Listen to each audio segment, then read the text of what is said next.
बिरंगी मुर्गियों को एक तरफ एक टोकरी और दूसरी तरफ एक और टोकरी में रखता था। उन मुर्गियों को सारा गांव घुमाकर उन सबको बेचकर पैसे लेकर वो खुशी खुशी घर लौटता है। सुनो करके उसकी पत्नी सुब्बम्मा को पुकारता है सुब्बैया। हाँ जी, आप आ गए, सारे मुर्गियों को बेच दिया आपने, ऐसे कहती है सुब्बम्मा। अरे हाँ, दुगने दाम को बेच दिया मैंने, ऐसे खुशी में कहता है सुब्बैया। हाँ, उस मुर्गी को अंडे देने के लिए 2 महीने इंतजार करना पड़ेगा अब। हाँ, बात तो सही है। उन सब मुर्गियों में से एक गुलाब रंग की मुर्गी को अपने हाथ में लेकर, हाँ, ये मुर्गी तो हर 2 महीनों में एक बार ही अंडे देता है, काश ये साल भर हर महीने ऐसे अंडे देता, हम इससे बहुत ज्यादा पैसे कमा लेते। ये कहकर उस मुर्गी को वही जमीन पे छोड़ देता है सुब्बैया। चलो छोड़ो जी, इसी मुर्गे के वजह से तो हम कुछ तो भी कमा पा रहे हैं, अब उसी से काम चलाना होगा। अब चलो, खाने का वक्त हो गया, खाने आ जाइए आप। उस रात के 12 बजने के बाद सुब्बैया धीरे से नींद में जागकर अपनी आंखें खोलता है। उसके बगल में मौजूद सुब्बम्मा गहरी नींद में थी। इसी को मौका मानकर सुब्बैया धीरे से एक चाकू को लेकर बाहर जाता है। बाहर टोकरी के नीचे मौजूद उस गुलाब रंग की मुर्गी को वो बाहर निकालता है और उस मुर्गी से सुब्बैया ऐसे बात करता है। हर महीना अगर तू अंडा देगी तो तेरा कुछ जाएगा क्या? या फिर तुझे इस बात की घमंड है कि तू एक ही है जो रंग बिरंगे अंडे देती है? आज मैं तेरा घमंड उतार दूंगा। तो क्या कि तुम हर महीना अंडे नहीं देती हो, सारे अंडे तो तुम्हारे ही पेट में है ना। उन सारे अंडों को एक ही साथ बाहर निकालकर मैं उन सबको एक ही बार में बहुत ज्यादा पैसे के लिए बेच दूंगा, देख लेना। ऐसे कहकर जोर से हंसकर उसके चाकू से उस गुलाब रंग की मुर्गी को मार देता है सुब्बैया। लेकिन उसके पेट में देखने पर उसे एक भी अंडा नजर नहीं आता है। हाय भगवान, ऐसे सोचते ही रहता है कि इतने देर में सुब्बम्मा नींद से जाग उठती है। वहाँ आकर उसके पति के किए को देख, अरे भगवान, ये तूने क्या कर दिया? मैंने सोचा कि सबकी तरह तू मूर्ख नहीं हो, पर तू तो वही निकला। अरे रे, इतनी अच्छी पैसे देने वाली मुर्गी को तूने जान से मार दिया।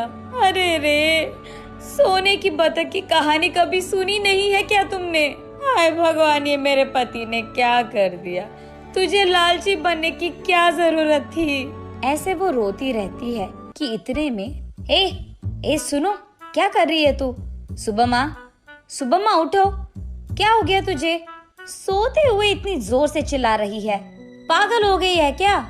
नींद से जागकर सुब्बम्मा परेशान होकर अपने पति की ओर देखती है। उसे कुछ नहीं समझ आता है। वो तुरंत बाहर जाकर टोकरी के नीचे बैठे उस मुर्गी को भी देखती है। वो मुर्गी तो हमेशा की तरह सही सलामत थी।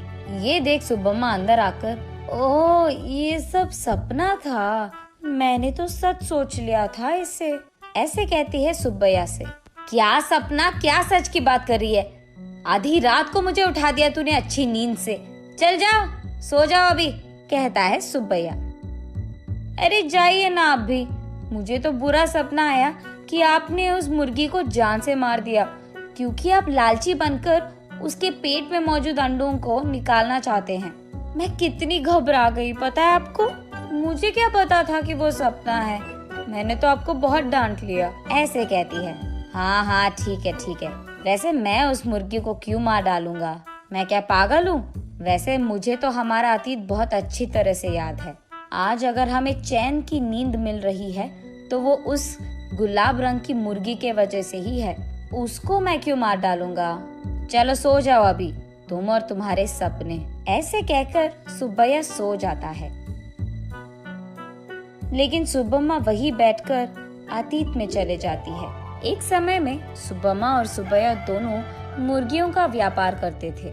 सुब्बम्मा कुछ मुर्गियों को अपने घर के पास ही रखती थी। उनको खाना देना, उनके अंडों को इकट्ठा करना और उन अंडों को अगल बगल वालों में बेच देना, बड़े हुए मुर्गियों को बिकाव के लिए रख देना और उन मुर्गियों को सुब्बैया का इधर उधर जाकर बेच देना, यही होता था। लेकिन मुर्गियां हर रोज नहीं बिकती थी, कभी कभार तो 10-15 दिनों में एक ही मुर्गी बिकता था। इसी कारण सारा गांव घूम घूम कर थक कर घर आता था सुब्बैया। कभी कभार तो उन मुर्गियों को दाना डालने के लिए भी सुब्बैया और सुब्बम्मा के पास पैसे नहीं थे। तब एक दिन सारा दिन घूमकर थके हारे सुब्बैया उसके घर लौटता है। घर आकर वो बरामदे में बैठता है और उसके बगल में सुब्बम्मा खड़ी रहती है। क्या आज भी एक भी मुर्गी नहीं बिकी? वो ऐसे पूछ ही रही थी कि वहाँ एक साधु आता है। माता, खाने के लिए कुछ दे दो, ऐसे पूछता है। थका हुआ सुब्बैया, ए साधु, हमारे पास ही खाने के लिए कुछ नहीं है, अब तुम्हें क्या दे? अगर चाहिए तुम्हें तो हमारे पास बहुत सारे मुर्गियां हैं, एक लेकर जाओ, ऐसे कहता है। तब साधु छोटा सा हंसी एक देकर, मुर्गी का मैं क्या करूँगा बेटा, मैं मांस नहीं खाता हूँ, मेरे पास ही एक मुर्गी है, इसको तुम ही पालो, ये लो।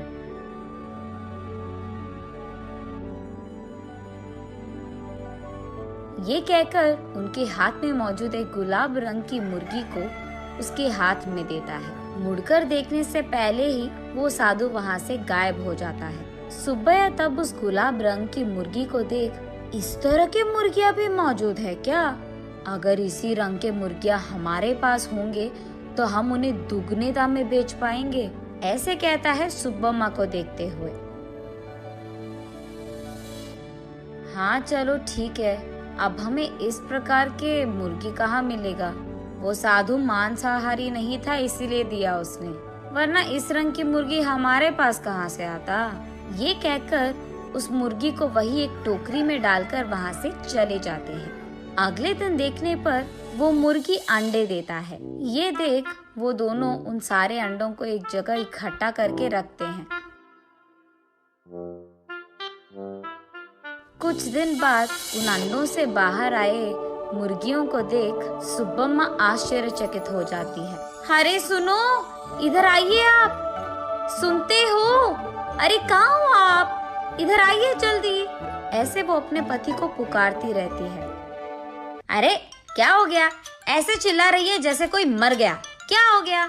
उसके ऐसे कहने पर सुब्बम्मा उसे रंग बिरंगी अंडों को दिखाकर ऐसे कहती है, अरे देखिए ना, उस साधु ने जो मुर्गी हमको दिया है उसके अंडों से रंग बिरंगी मुर्गियां आई है।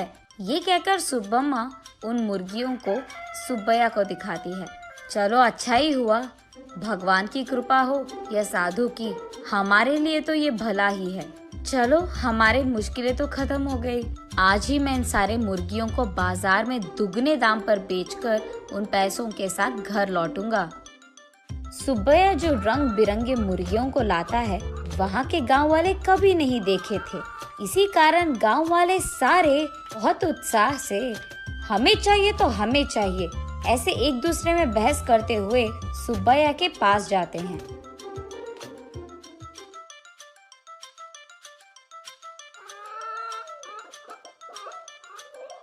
ऐसे वो मुर्गी 1 महीने में सारे दिन अंडे देकर, फिर 2 महीने बिना अंडों के, फिर उसके बाद 1 और महीना सारे दिन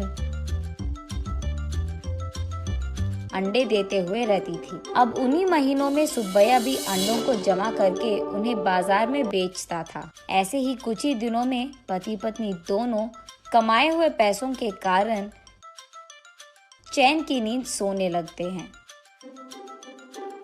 सुब्बम्मा वापस होश में आकर, ओह अब याद आया, सुबह मैं सोच रही थी कि ये मुर्गी साल भर अंडे क्यों नहीं देती है, शायद उसी कारण ऐसा बुरा सपना आया मुझे।